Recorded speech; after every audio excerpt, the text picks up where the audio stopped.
is off tonight, so grab some dips, sit back, relax, and join Kenny in welcoming Hollywood special effects artist Bob Martin.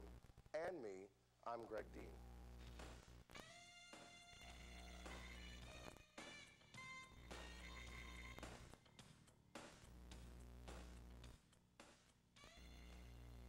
We got to get a band.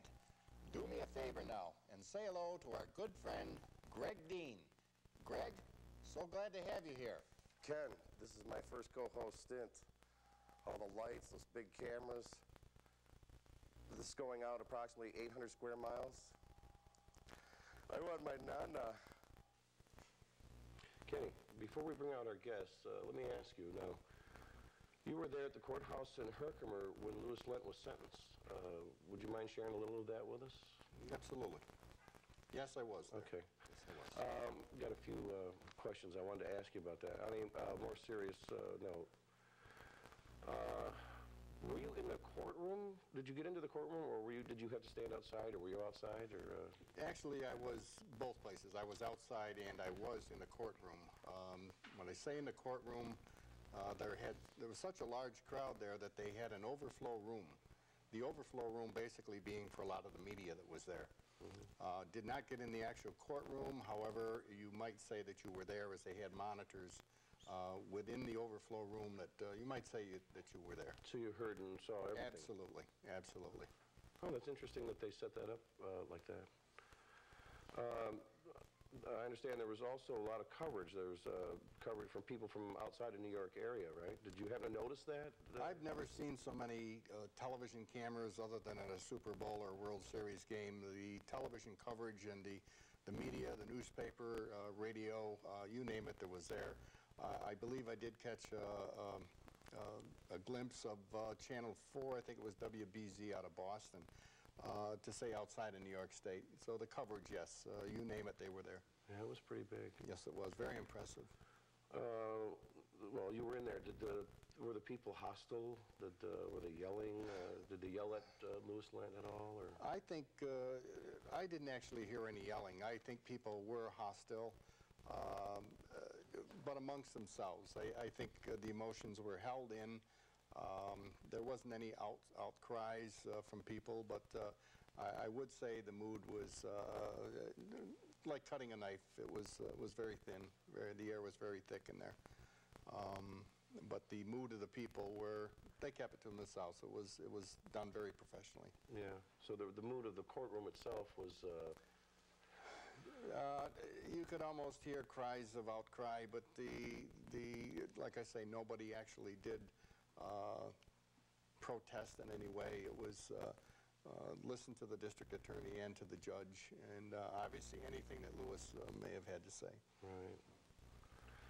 Was there anything Louis Lent said that surprised you? There was no response from Louis Lent at all, other than the question that was asked to him by the judge at the end of the sentencing. I think a lot of people in anticipation thought that he possibly would come forth and basically come out and let people know where Sarah was.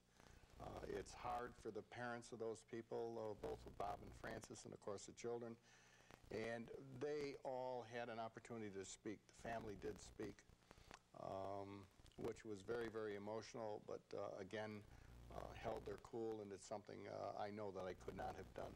Mm-hmm. They had God behind them, and they got through it, and hopefully there will be a closure someday. Mm-hmm. What kind of security did Lent have? Security was very, very tight. Anybody that went into the courtroom or even into the waiting room had to go through, obviously, security check and through scanners, and both local state police and the county sheriff's department were there. So security-wise, it was very, very tight. Mm-hmm. He was shackled feet and hands. Well, I don't know. Did you get a sense that this tragedy has finally reached a point of closure? I don't think there'll ever be any closure for the Wood family until their daughter has been discovered. Closure would be the discovery of that body, of course, him admitting to the fact, confessing to it, confessing to the murder certainly has brought some closure, but certainly not all of the closure. The point that the district attorney made at the end, if people were watching it on live television, probably caught the fact that there's a possibility of a baby or other bodies or another body in close proximity to Sarah Wood. Could be in the same grave or could be in the other area. And I think that was a surprise to a lot of the people because they did not, to my knowledge, ever reading that or listening to it on television, don't recall any of that ever being mentioned. Well, thank you, Ken, for your observations. You're certainly welcome. And we all hope now that the healing can begin and for all those touched by this sad event. And my prayers go out to the Sarah Wood family, too, and God be with you. Now, let's welcome Bob Martin to Central New York After Dark. Welcome, Bob, to our show. Thanks, Ken. Thanks for having me. I said thank you for joining us here tonight. It certainly is a pleasure with all your friends here. I see you brought some of your friends along. I don't travel without them. We're going to take a look at those later. So, Bob, just to get things started, I'd like to ask you basically your resume.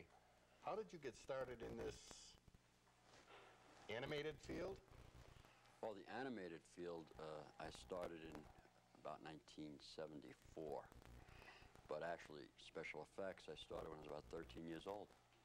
I started fooling around with makeup back in the 1950s. And I loved the 50s horror movies, but what intrigued me was how they were made. You know, how do you make these things look like they do? So I started collecting the famous monster magazines.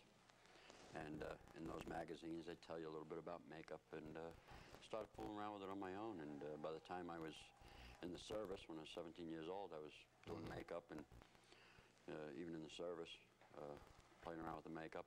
You do your own makeup then, basically? Oh, yeah. Wonderful. And by the time I was 20 years old, I was doing makeup for the New York City Police Department, doing the decoys for the undercover agents. I started out doing it voluntarily. There was no position in New York City for a makeup artist in New York City Police Department. So I volunteered my services and was in the newspapers quite a bit. I was even on Johnny Carson's show, and that got me my opening to the Makeup Artist Union from so many appearances and newspaper clippings that... What year were with Johnny Carson? What year was that? That was in '68. That had to be an experience. Johnny Carson is an experience. Working with Johnny. It was a lot of fun. Yeah. It had to be a lot of fun. Yeah, he's a very funny man. Where was your first big break into the Hollywood set? I would have to say the movie FX was what put my name up there, so to speak. I had worked on other films, low-budget films, done makeup for soap operas, but no name, you know. But when FX came about, they called me for some figures. Actually, it was just one figure to start with. It was Rosebud, the creature who was in the front door of Brian Brown's apartment, if you've seen the movie. And they needed one creature built. And from doing that one, I ended up doing about 10 lifelike bodies and all very lifelike, I must say. Yes, she was in the movie too. This is I Dismember Mama from the movie FX. And I did all the special effects props for the movie too. So, Bob, what projects are you working on now? What do you got in the horizon for us here? Well, right now it's Christmas. I'm doing a big Christmas wonderland down in Virginia Beach for this year. And I've brought some sketches with me to show you the type of things that it's going to entail. Ken, my customer in Virginia Beach, wanted to do something different for Christmas, so I came up with this idea for a Santa train rather than Santa in a sleigh.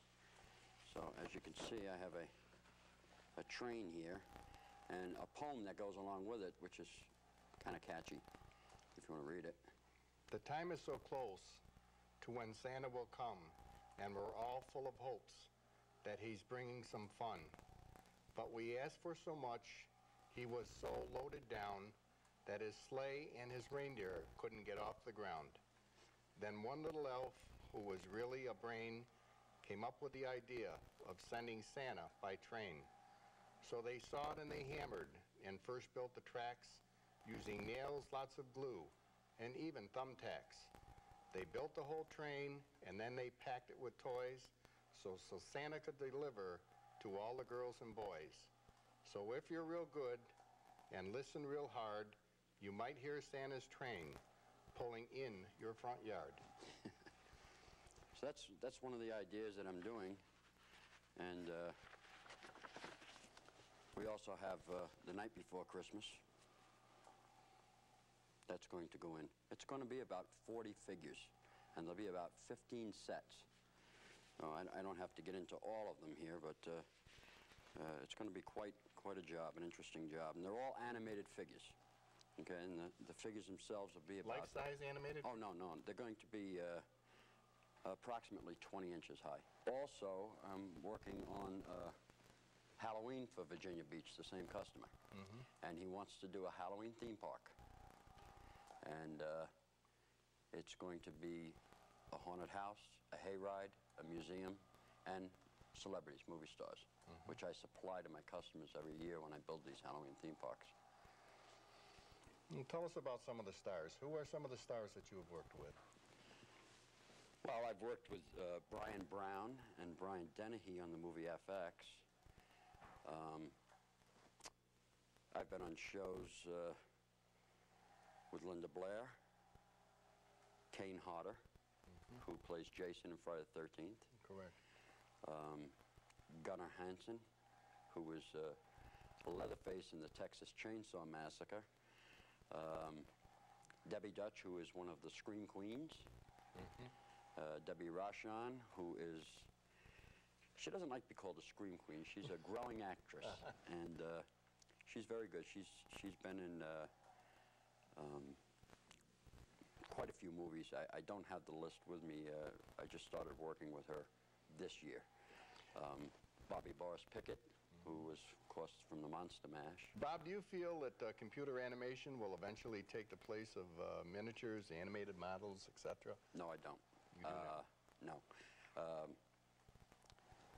Computer animation is fantastic, and you can see the result of the work in a lot of the films that are out today, but there'll always be a need for miniatures, robotics.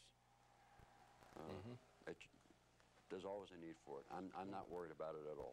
How much would you charge to make a lifelike Cindy Crawford animation? Not for me, of course, but for our ailing host. How much would I charge? I guess that depends on how long it would take me to do the entire body cast. Okay. So, Bob, tell us about Screamland. Screamland. Okay. Screamland is a Halloween theme park that I designed last year. And I've been doing Halloween theme parks for 6 years for customers. And there has been quite a demand for this type of Halloween now. It's a new thing. There's always been Halloween hayrides, there's always been haunted houses, but there has never been a hayride, a haunted house, a Hollywood horror museum, and movie stars under one roof. And when we came up with this concept, it was about 6 years ago, built one in Massachusetts called Spooky World.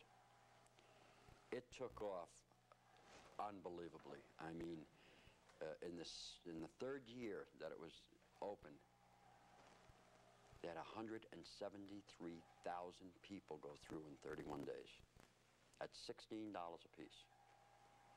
Now, I know in Massachusetts, it's about an hour and a half from Boston, so there's a large population.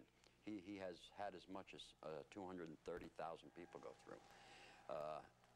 It has grossed almost $2 million at the gate now in 1 year. That was 2 years ago.